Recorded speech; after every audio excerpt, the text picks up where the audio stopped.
Okay, so we've got the first two side dishes done. The final one is going to be our Sag Aloo, which is basically potato and spinach mixed together, curry style. Ingredients that go into it, obviously the potatoes. Quantity wise, if you're with Weight Watchers, we're cooking today 1,200 grams.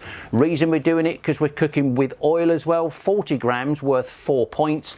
Over the 1,200 grams of potatoes, we're going to divide that down into separate dishes. So the points are going to be trace element towards the end. Ingredients wise, onion, all nicely chopped up, one nice red one. As you can see, it's a good size onion. The spinach as well, I always chop mine up. Same as the potatoes, bite-sized pieces of potatoes. Other ingredients are going to go in. Remember, I told you during the Sag Aloo, I'm going to show you on the stove, 1 cube of garlic and ginger paste. I'm not going to take it out of the pot we did earlier on. I put some into the freezer dish. I'm going to show you with a cube of garlic and ginger paste, and then the mixed spice blend that I tend to put in a lot of my dinners as well, a lot of my Indian recipes. It's my own blend. If you haven't seen the video, there's the link just there. On the mixed spice blend, it's just 2 teaspoonsful of mixed spice blend. So there's the ingredients. Let's get this over to the stove and we'll start cooking on this one, and then we can have our tikka masala with our 3 side dishes. Back in a while. So we've got the potatoes cooking on the back burner, and we've got a frying pan here, or a big wok size frying pan. In the bottom of this, I've added 20 grams of vegetable oil. So if you're with Weight Watchers, that's worth another 2 points. We're just going to add quickly the onions into the bottom of the pan, along with the garlic and ginger paste.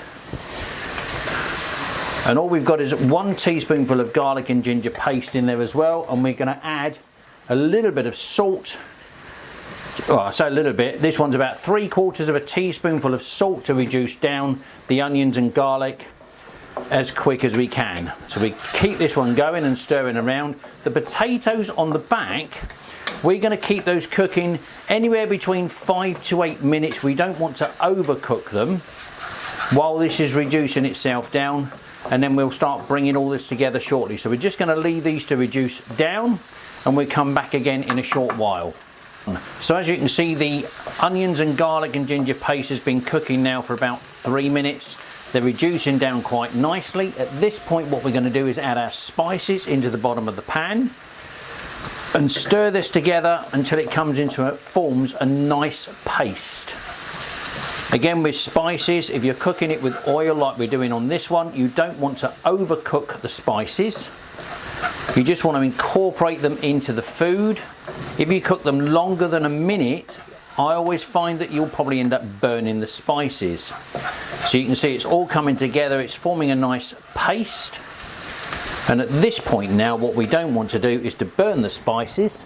So we just take some water out of the kettle and just gradually work this in,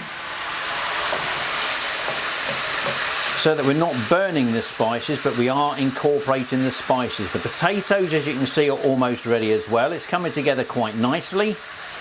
This is forming itself a nice paste. Spices not burning at this point, and this is the flavour of the Sag Aloo going to be coming together.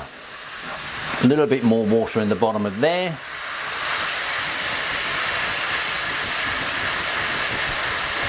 You can see it's cooking up quite nice. Doesn't matter if you overdo on this, because what we're going to do now, we're going to take our attention to the potatoes. They've been on the gas now for approximately 6 to 7 minutes. We don't want to overcook them, so we're going to turn those off and give them a strain and come back and put them in the pan. So the potatoes have now been strained. We're going to add those into the sauce that we made at the bottom, and we're going to mix all this together just to get the potatoes, to get the flavour together. If you're good with the wok, you can just throw them together, and then what we do is get the lid, cover it over. Flame wise, we're going to turn this down for a while and just let the flavours infuse into the potato for about another 4 to 5 minutes. So the potatoes have been cooking on the stove now for another couple of minutes. We're now going to add the first batch of spinach. It's been chopped for a reason. It won't incorporate too well if we add too much in one go. There's 2 batches of this, 2 bags. as you can see, as it looks at the moment. I've added a touch more water to this as well, because all this is going to do at this point, if we put the lid back on, we're going to steam this spinach down over the top of the potatoes, and then we're going to start incorporating the first batch of spinach, and then we'll come back in a couple of minutes and put the second batch of spinach in there as well. Okay, so let's take the lid off and have a look and see what's happened with the spinach. As you can see already, the spinach is reducing down quite nicely. We've got another whole batch of spinach to do as well, so we're going to quickly toss this over. If you're not very good at flicking the wok, it doesn't matter, as long as we just get that mixed together, and then we add in the second batch of spinach and do exactly the same again. We're going to keep the lid on whilst that's incorporating, keep it as flat as we can, put the lid back on, because all this is doing at this point is steaming down the spinach, and then it's incorporating into the potatoes.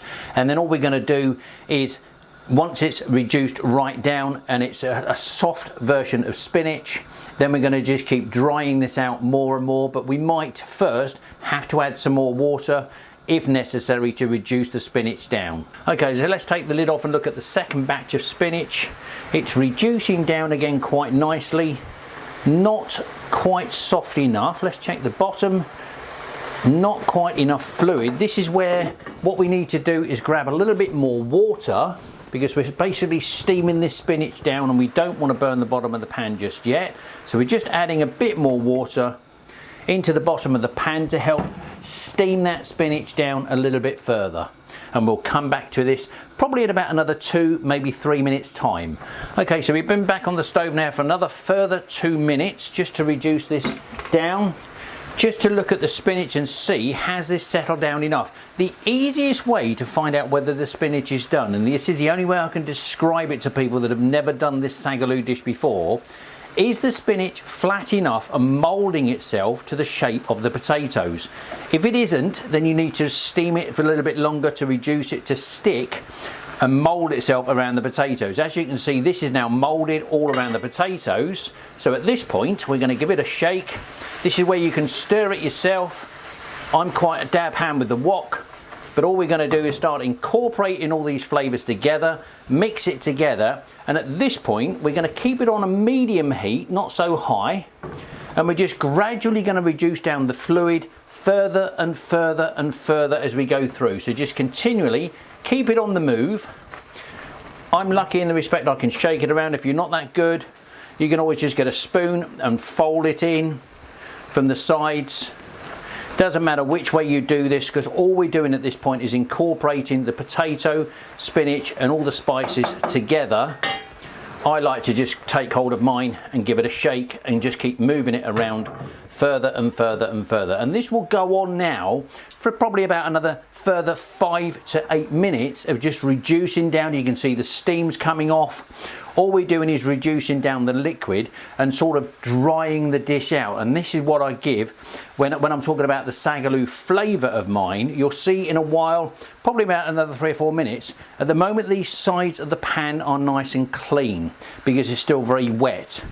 When you come back in about another 3 or 4 minutes time, what we want to do is start seeing the burnt element on the edges of this pan, and that is the bit that we're going to start taking that off as I'm wiggling it around in the pan further and further. It's the burnt flavour we want to get back into it. You know when you do your roast potatoes and you get that lovely burnt skin taste on the potatoes? It's exactly the same. So I'm going to give this another wiggle now. As you can see, it's still quite wet. Might take the flame up a touch more now. But as you can see, it's still quite a wet dish at the moment, and all we're doing is reducing this down more and more. You can see it's just starting to catch the pan now up there. I'm not going to move it. All I want to do is use that in a short while. You can still see bubbling down in some of these corners. There's still quite a bit of fluid in there, and all we're doing is incorporating this more and more to get the flavour of the Sag Aloo together, and we're just basically drying this mixture out. So now, as you can see, we've been reducing this down for the last 5 to 8 minutes. This is what we're after, this burnt element on the potatoes. You know when you do your roast potatoes and you get that lovely browning of the skins? This is what we're doing with the potato here. Again, we give it one final shake to see how it's looking underneath as well. You can see starting to brown off, really, really nice. This is when you know your Sag Aloo is almost ready. Give this probably about another minute, just want to bronze off the other side, because I always say with this dish, you cannot brown this off enough. All the sides have got all the burnt element gone back into it. You can see this lovely burnt taste on the side. This is how we want my Sag Aloo dish to taste. It's a lovely dry, I think they call it technically a smoky taste Sag Aloo, and this is what we're after doing on this one. The flame, as you can see, I've got this on full blast now, because all I'm trying to do is brown it off, keeping that as close to the bottom of the pan as we can. And again, if you're not a dab hand with the wok and you can't do all this shaking around, invest in a stoneware pan. It's always worth doing it. You can always just turn it over with your little spatula or scoop or spoon or whatever you want to use. For me, I'll always just take hold of it in the pan and give it a flick over. And as you can see from the burnt elements on the front here, this is absolutely perfect and ready to serve. So let's get the dinner all put together.